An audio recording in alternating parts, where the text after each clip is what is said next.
E agora, para nosso próximo painel, nossa próxima agenda do Festival Social Good Brasil 2022, a gente vai ter um bate-papo maravilhoso sobre um tema essencial. É o tema sobre arquétipos de liderança, quais as competências fazem com que uma liderança alcance o sucesso.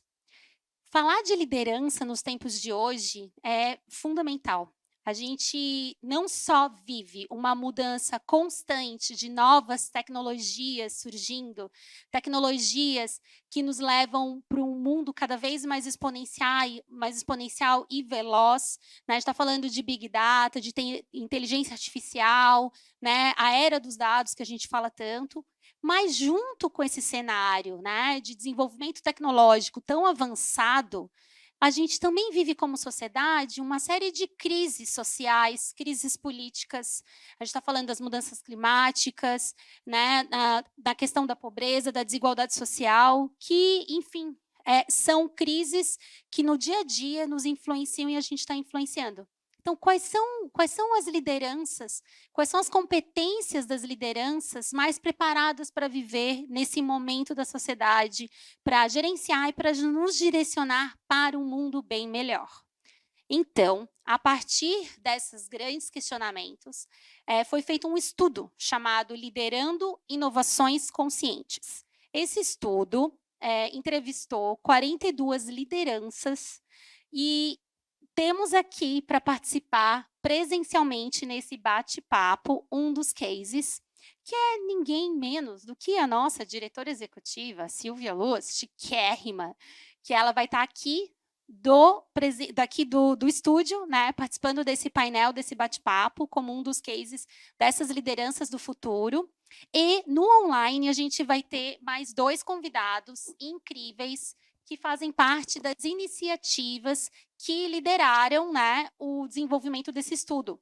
Que então, no online, a gente vai ter o Augusto Júnior, que ele é Chief Knowledge Officer no Instituto Anga. O Instituto Anga é uma das organizações que apoiou o estudo, membro do Conselho Revista HSM Life Shape.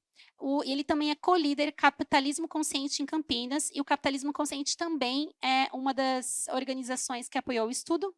E teremos a Adriana Salles Gomes, que é super parceirona do Social Good Brasil. Ela é jornalista, cofundadora da revista HSM Management. Ela é diretora editorial da MIT Sloan Management Review, que também é uma das organizações que apoiaram o estudo.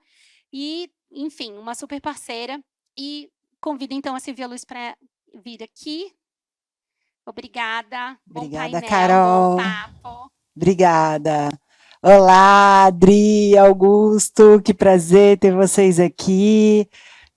Bom, gente, eu, como já me apresentei, então vou pedir que vocês se apresentem, contem um pouquinho ainda sobre vocês e também façam aí a sua autodescrição para depois a gente começar para valer esse painel. Pode ser? Quem começa? Para ou ímpar, Guto? Vai lá, Adri. Sempre você, por favor. Eu queria dar os parabéns pelos 10 anos da SGB, acompanho desde o início, e como jornalista já velha de guerra da área das organizações, da gestão das organizações, e é um projeto que eu acho bárbaro. Então, a equipe toda, quero deixar os parabéns acima de tudo. Eu sou, a Silvia já comentou, eu sou diretora editorial da MIT Sloan Review Brasil, que é uma revista especializada em gestão, em inovação, em tecnologia, né, a gestão influenciada pela tecnologia e pelos dados, e esse é um assunto muito frequente entre a gente, e também da HSM Management, que é a revista que eu ajudei a fundar e da qual o Guto, Augusto Júnior, é conselheiro. Que essa apresentação, se não falo muito, essa apresentação está boa. Guto? Muito bom, Andrei. Que privilégio estar aqui. Prazer, gente. Meu nome é Augusto Júnior. Hoje eu lidero a parte de desenvolvimento e conhecimento do Instituto Anga. O Instituto Anga trabalha para a formação de lideranças e gestão de comunidades. Fazendo aqui minha breve autodescrição, eu sou um homem índio, eu estou com uma camisa vinho escuro, manga comprida. No meu fundo aqui eu tenho alguns livros e uma estante branca, e estou muito feliz de poder estar aqui nesse momento com essas duas pessoas que são grandes inspirações para mim, a Silvia e a Adri. Dri, eu vou te pedir duas coisas, para você também se autodescrever e cuidar que às vezes quando você está se mexendo, o seu fone dá uns barulhinhos, porque eu acho que ele fica batendo assim, tá? Só tomar esse cuidado. É a ascendência italiana que faz isso. Deu um pouquinho de eco agora também, se der para segurar. Ai, desculpa, gente, eu ainda não estou acostumada com a autodescrição. Eu tenho uma estante branca atrás de mim, como o Guto tem atrás dele.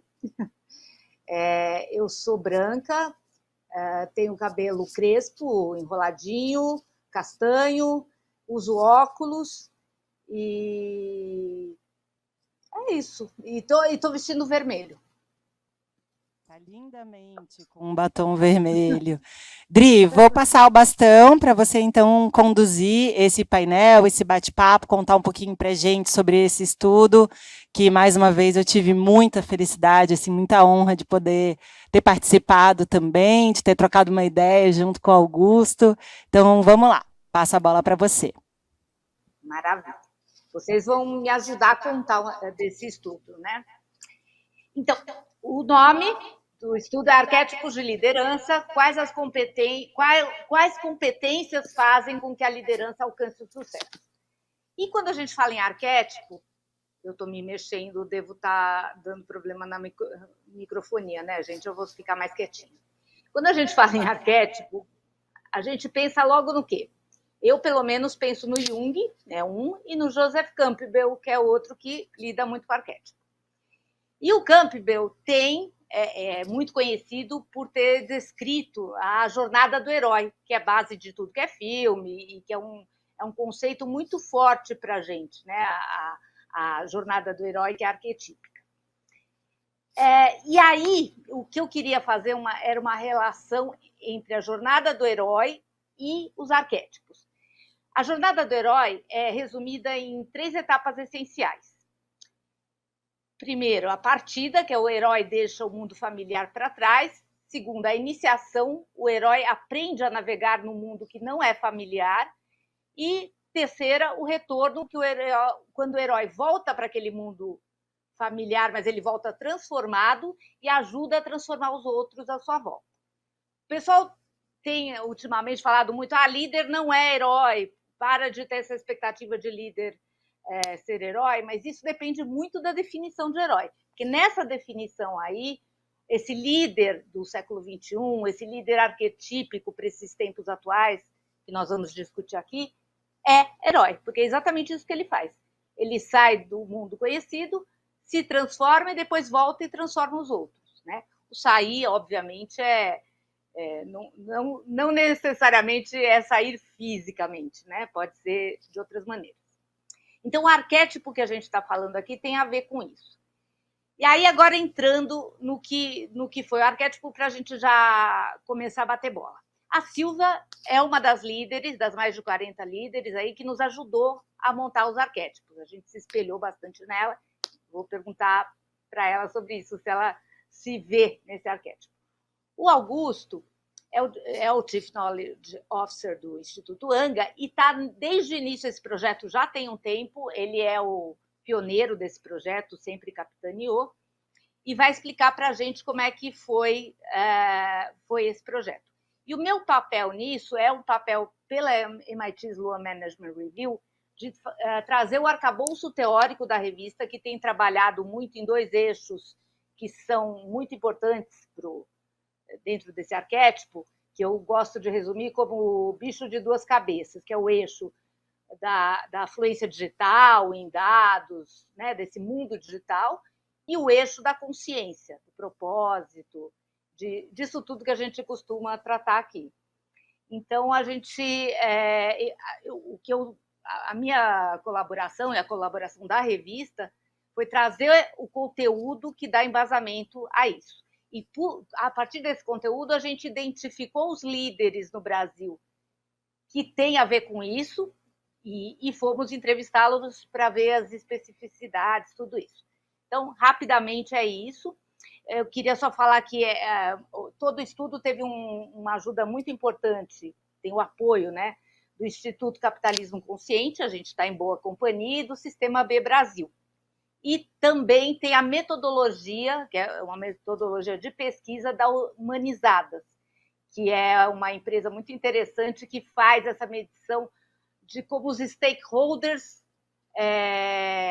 olham para uma organização, né? Julgam, veem uma organização. Então, é isso. O arquétipo, eu acho, a gente consegue colocar o arquétipo na tela? Sim, a gente vai projetar o slide que foi trazido e também, pessoal, o estudo completo, né, o PDF com o estudo vai ficar disponível na plataforma do evento. Então, depois, quem quiser conhecer todas as outras lideranças que participaram, enfim, né, tem vídeo, tem um monte de coisa bem legal aí que vocês vão poder conhecer. Maravilha. Então, a gente tem que começar pelo pioneiro do arquétipo. Eu vou passar a bola para você, Gu. Eu vou pedir para você descrever o arquétipo e contar para a gente um pouco as linhas gerais disso. Muito bom. Antes de entrar no arquétipo em si, eu queria só dar um passo atrás e a gente entender duas coisas. O primeiro é que o ponto de partida, por que trabalhar a liderança? Porque as organizações formam o sistema. E o que forma as organizações são as lideranças. Então, pessoas formam as organizações moldam o sistema.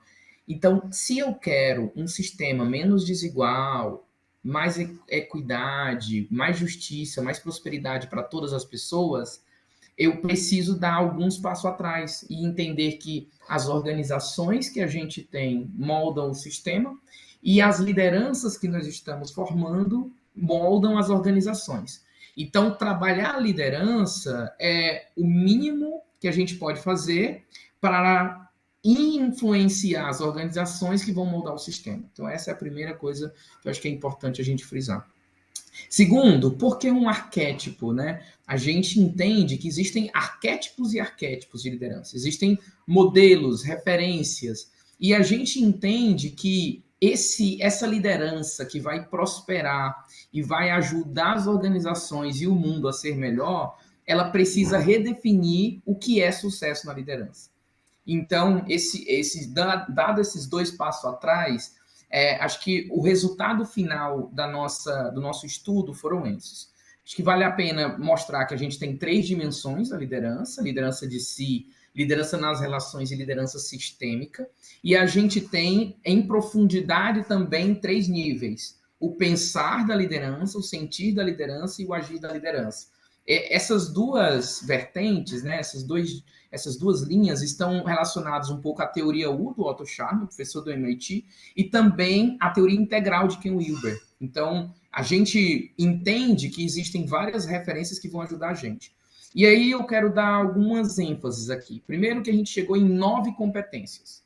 Então, perceba que cada dimensão da liderança, ela se desdobra em uma postura, né? No pensar, sentir e agir. Então, em liderança de si, eu tenho 3 competências, que seria o autoconhecimento, o autocuidado e o autodesenvolvimento. Essas 3 competências, elas desenvolvem o que seria a liderança de si. Na liderança de outros, ou liderança das organizações, que é como se dá essa troca, essa interação, a gente vai ter a mentalidade digital, né, que é essa capacidade de olhar tecnologia, e aí eu acho que casa perfeitamente com o que a gente está conversando aqui no Social Good e na revista MIT, que é como é que eu tenho essa visão, essa mentalidade digital. Segundo, a humanização. E terceiro, a mobilização. A humanização vai falar muito da conexão humana, e a mobilização vai falar da capacidade de influência da liderança. Na terceira dimensão, que é a liderança sistêmica, que a gente está chamando, a gente teria o pensamento sistêmico, que é essa capacidade de enxergar o todo, enxergar o macro, o impacto sistêmico, que é essa capacidade de fazer a diferença positiva, e aí um termo que surgiu muito legal, que é a co-inovação, que é essa capacidade de reinventar o futuro e construir o futuro juntos. Então, esse foi o resultado do nosso estudo. de 40 horas de entrevista. A gente transcreveu todas as entrevistas e foi muito legal porque a metodologia da Humanizadas, a gente usou muito algoritmo, né? Então a gente identificou, por exemplo, quantas vezes a palavra propósito apareceu. A palavra propósito apareceu cerca de 135 vezes. A palavra é vulnerabilidade, autenticidade. Então a gente conseguiu, por meio do algoritmo, levantar isso, e aí, com base nisso, chegamos fazendo esse match da teoria com a prática, que a Adri falou, nessas 9 competências e 36 comportamentos. E a gente está muito orgulhoso desse estudo, que não é para ser, no final, um estudo que eu dei check, mas é muito mais um norte de horizonte do que se espera de uma liderança do futuro. Acho que essa é a introdução que eu queria trazer. Maravilha.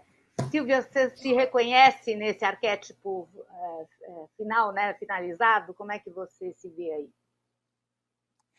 aí? Eu me vejo, na verdade, pensando que tem muita ferramenta fora que acabou me desenvolvendo, me dando todo esse terreno, né, para eu poder realizar meu trabalho, mas tem um início de tudo que é essa ferramenta que está aqui dentro da gente, assim. Então, o que eu mais vejo nesse estudo, e talvez o que me moveu a usar, né, todos os meus conhecimentos, a minha formação para a área social, eu acho que é essa ferramenta aqui dentro, assim, que me move, que me incomoda, que eu não consigo continuar convivendo com tanta desigualdade, com tantas questões, né, que a gente vive como sociedade. Então, acho que esse primeiro movimento, ele nasce do lado de dentro, e que tem muito a ver, né, com o que vocês trouxeram dentro das dimensões, esse olhar para o autodesenvolvimento, para o autoconhecimento, entender que o papel de liderança, né, ele é um papel de extrema vulnerabilidade também, porque você precisa reconhecer aquilo que você tem como talento, potência, mas também aquilo que te falta, né? E quem são as pessoas que podem complementar esses conhecimentos, que podem segurar na tua mão e te guiar nesse caminho, assim. Então, acho que eu me vejo muito nesse lugar de ter ouvido a minha voz interior, de ter continuado a caminhada, né? Não é fácil, quem trabalha no terceiro setor, na área social, sabe o quanto é desafiador, mas também entender que existem muitas ferramentas para apoiar essa jornada, né? Então, acho que entrando nessa dimensão mais ferramental, desse pensamento digital, de a gente conseguir, né, se desenvolver, ser mais fluente em dados, para que a gente busque evidências para o nosso trabalho, que a gente consiga mensurar melhor os resultados daquilo que a gente pratica. Então, são também alguns das competências que vocês mapearam e que eu vejo, que eu continuo percorrendo, e também esse lado da visão 360. Eu acho que, por exemplo, o meu início aqui no Social Good Brasil se deu coordenando o nosso programa de Fellows.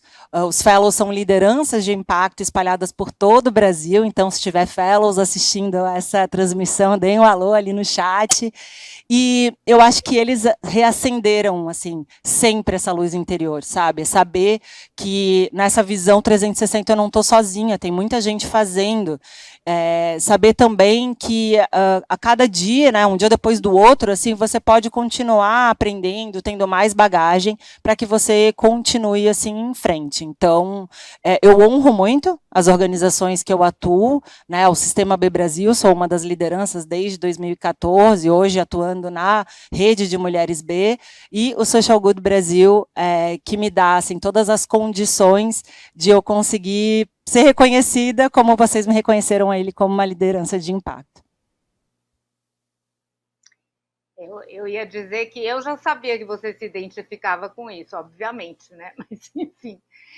Bom, se vocês me permitem, eu vou fazer uma pergunta para mim mesma para responder rápido também, para participar dessa conversa mais ativamente, que vou me perguntar se eu reconheço esse arquétipo nos executivos, né, das empresas, porque a gente falou muito das organizações sem fins lucrativos, e a gente sabe que também precisa das organizações com fins lucrativos andando de mãos dadas, né, para fazer esse mundo que a gente quer fazer.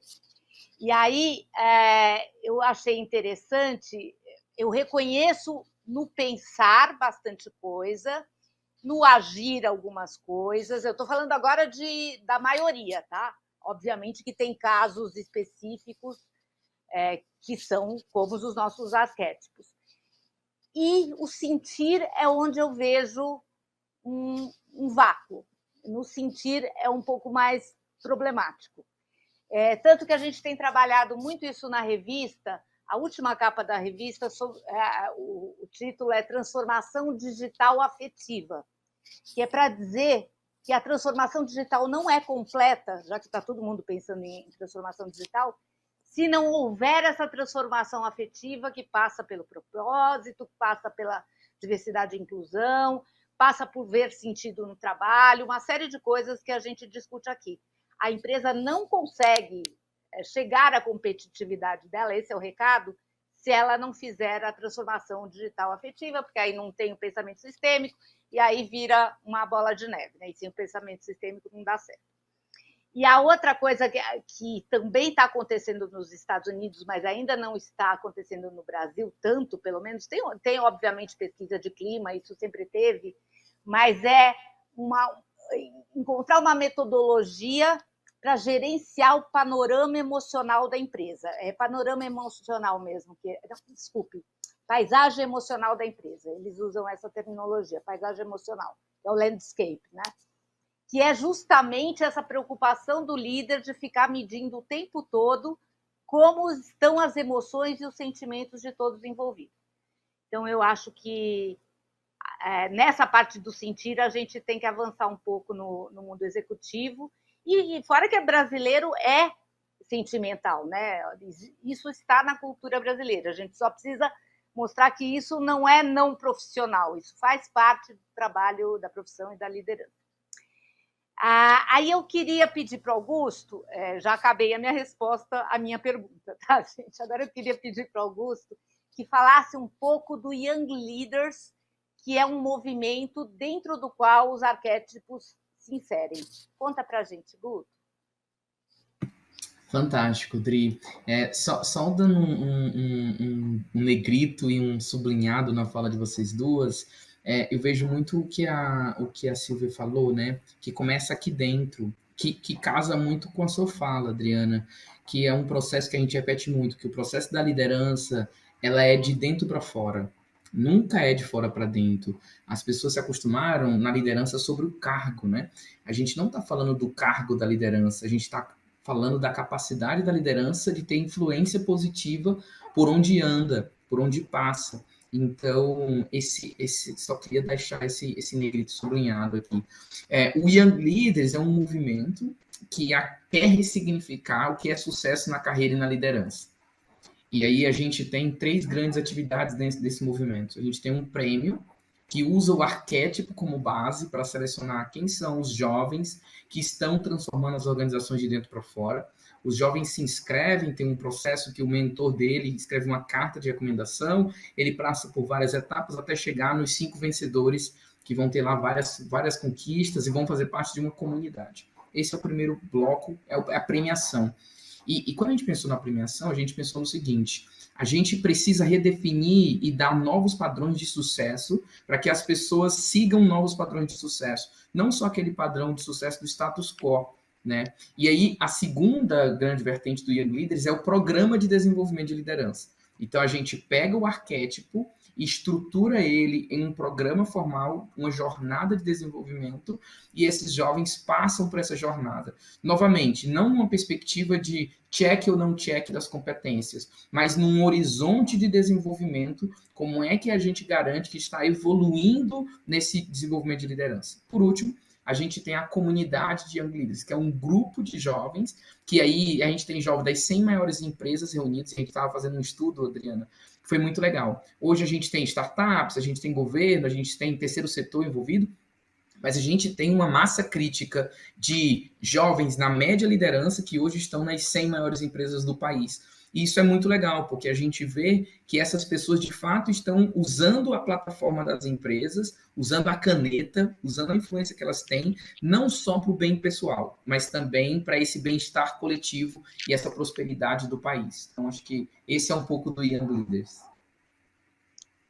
Sabe que dá vontade de te pedir para fazer um senior leaders, né? Para dar essa reciclada nos líderes estabelecidos aí, muito, muito bacana.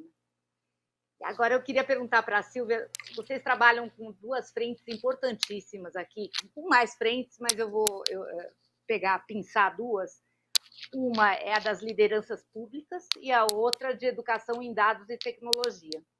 E aí eu queria te pedir para relacionar o arquétipo com essas lideranças públicas, hoje ou no futuro, ou no passado e como vem evoluindo, como você quiser fazer, e com a questão da educação em dados e tecnologia também. Legal, Dri. Bom, eu identifico, né, nesse trabalho que a gente já vem desenvolvendo há bastante tempo, primeiro com organizações privadas, né, e depois ali entre 2017 e 2018 a gente começa também a desenvolver fortemente um trabalho junto a gestores públicos. A gente vê dentro da escala ali das competências de vocês um olhar de quebrar alguns paradigmas, né? Você estava falando que na tua visão os líderes das organizações privadas ainda têm esse lado do sentir, né, a ser desenvolvido, e eu sinto que ao passar do tempo a gente começou a acompanhar líderes muito mais interessados e talvez mais humildes em entender que precisam aprender, que precisam desenvolver, né, essa capacidade que eu falei no outro painel, junto com a Luciane da Endi, de desaprender para aprender de novo. Então, isso é muito interessante, porque tem até um estudo do CAPRA, do Instituto do CAPRA, que fala que 55% das organizações, ou seja, né, organizações são feitas por pessoas privadas, elas ainda estão no primeiro nível, assim, no primeiro degrauzinho ali de desenvolvimento na maturidade analítica delas, ou seja, ainda praticam, né, relatórios, coletas de dados de forma fragmentada, não organizada, com um fluxo de dados ainda muito caótico, né, e cada vez mais a gente vivendo nessa era de dados, de Big Data, a gente precisa ter esse desenvolvimento dessa competência, então a gente vem acompanhando que dentro das lideranças do setor privado, mas agora também do setor público, eu acho que esse olhar para a humildade de entender que precisa se desenvolver, que precisa fazer com que esse conhecimento também não fique restrito a apenas o setor de tecnologia ou de dados da organização, ele precisa ser permeado por todas as áreas, todos os setores. Essa é uma linguagem básica que todos nós precisamos aprender e a conviver, né, porque querendo ou não, consciente ou inconscientemente, a gente está gerando e produzindo, consumindo dados o tempo inteiro. Então, eu vejo que, acho que essa virada de chave, assim, e que eu correlaciono com o estudo, primeiro essa visão mesmo 360, que eu acho que foi ampliada tanto para os líderes do setor público quanto do setor privado, da necessidade de se desenvolver, de se capacitar, assim, né? E, além disso, eu vejo também esse espaço da colaboração. Então, também entender que se eles precisam se desenvolver, eles podem fazer isso com quem já faz, né? Então, acho que essa busca, e pelo menos o SGB vem percebendo isso, que a gente está somando esforços com várias secretarias estaduais, com várias empresas, né, pequenas, médias e grandes, aí para poder ajudar essa rede a se desenvolver, tanto na parte de tecnologia para o bem, mas especialmente o uso de dados para impacto e influência em dados de uma forma geral. Posso resumir? Você é otimista, então, certo? Acredito, eu jamais vou deixar de acreditar. Muito bom. Eu vou... na verdade, eu queria passar para a gente já ouvir as perguntas do público. Só queria fazer, como eu falei do que faltava, né, do déficit que existe, talvez, entre as lideranças, talvez com quase certeza, entre as lideranças empresariais, acho que tem uma coisa muito boa acontecendo, que é esse trabalho do autoconhecimento, né, a busca. Não foi à toa que o Guto falou que as palavras vulnerabilidade apareceu muitas vezes, autenticidade, né? Toda essa questão fonte de energia, porque isso tudo está sendo trabalhado no autoconhecimento, e o autoconhecimento é uma coisa. Eu sou jornalista com mais de 25 anos aí de mercado e nessa área, e não era uma realidade 10 anos atrás. Então, isso já está mudando bastante. E a outra coisa é a mentalidade digital, que ainda tem que melhorar muito, como disse o estudo do Capra, aí, como mostrou, mas pelo menos agora já há um entendimento maior de que tem que melhorar muito. Às vezes, ainda os líderes mais sêniores falam, não, eu pego um especialista e delego para ele, a gente sabe que não funciona, né? Você precisa ter a mentalidade digital, não é saber programar, não é saber mexer no computador, é pensar com essa lógica.